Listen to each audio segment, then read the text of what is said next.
So you fancy a trip to the cinema, but it's all about Dune Part 2 at the moment. But if you're not in the mood for any sand-based sci-fi shenanigans, what else is out there? Let me tell you about Lisa Frankenstein.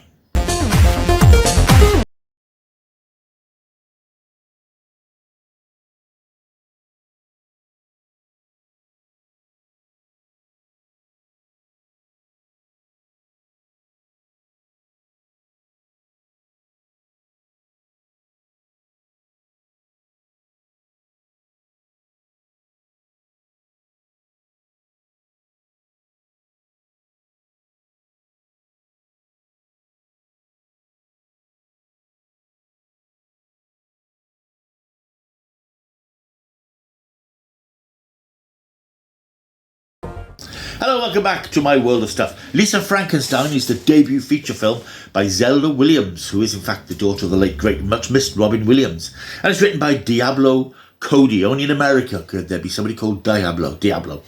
This is a film called Lisa Frankenstein. Now this is a film I was aware of. Came out a month or so ago in America. Disappeared pretty much without trace. Hasn't been a hit.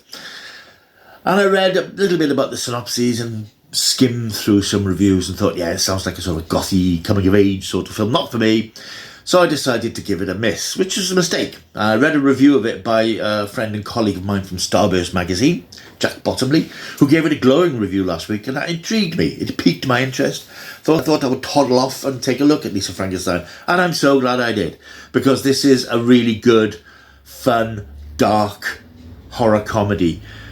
Very 1980s, it's set in 1989, and it has that sort of sensibility about it. It reminded me of an early Tim Burton film. A cast of pretty much unknowns, really. The only name I know in the cast is Carla Gugino, and I don't know her very well. The story of the film, basically, it's about a young goth-type girl called Lisa Swallows. She is still traumatised by the death of her mother several years before during a home invasion that left her mother butchered. Her father, Dale, has remarried years later to a bit of a harridan called Janet. She's got a daughter called Taffy, and Lisa is very much the outsider of the family because she's a bit unusual. She's a bit introverted, doesn't seem to have many friends, spends a lot of her time in the local graveyard talking to the statue of a young Victorian boy who died in the late 1890s, and she sort of communicates with him, leaves her mother's rosary on his tombstone, and just talks to him and wishes that she could be like him. So she's an outsider in her own family, she's an outsider at school, the other kids think she's a bit weird, and she is a bit weird, there's no doubt about it. She's very gothy and very affected looking, but you can't help feeling a bit sorry for her because she is an outsider. Her stepmother doesn't treat her with much respect. She sort of tolerates her rather than welcomes her to the family. She goes to a party where she has an unfortunate encounter with a young lad who tries to take advantage of her. She gets a bit drunk. During the night there's a lightning storm which strikes the tombstone of the young man who's dead, and he comes back to life as a dishevelled, mutilated zombie creature. Can't talk, he's filthy, he's missing certain body parts. And obviously Lisa goes into a bit of a tiz about this. However, she decides to hide him and she sort of looks after him. He becomes her friend. She becomes what she wanted all along, I suppose, her friend. As the film progresses, the situation takes a bit of a turn for the worse when the creature, in an attempt to protect her, starts killing random people. Not random people. I won't spoil it to say who he kills. But she ends up having to dispose of bodies, and they become a sort of an unusual pair.